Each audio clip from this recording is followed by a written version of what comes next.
पहला लक्ष्य है महालक्ष्मी योजना।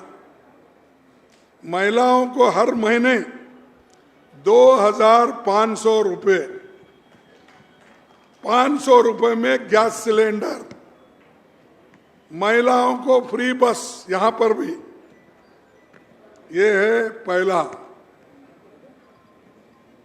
रैतु भरोसा, किसानों को हर साल 15,000 रुपये, खेतिहर मजदूरों को 12,000 रुपये, धान पर 500 रुपये प्रति कुंटल बोनस, ये भी हम करेंगे रैत के लिए।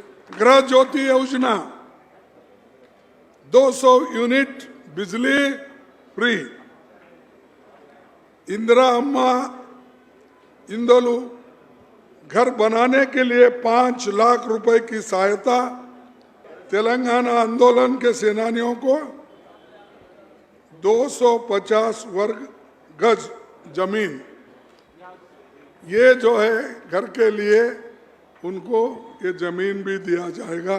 घर बनाने के लिए जनरल 5 लाख रुपए दिए जाएंगे। चौथा, वरिष्ठ नागरिकों को 4,000 रुपए पेंशन।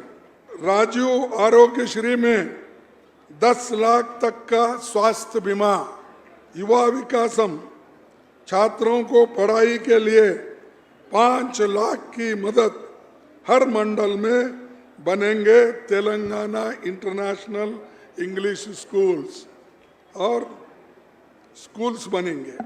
ये 6 गारंटी हमारे जो है ये आपको दे रहे हैं हम, और इसको पहले ही कैबिनेट में चुन के आने के बाद हम इम्प्लीमेंट करेंगे और एक एक करके 100 दिन में ये पूरा करेंगे।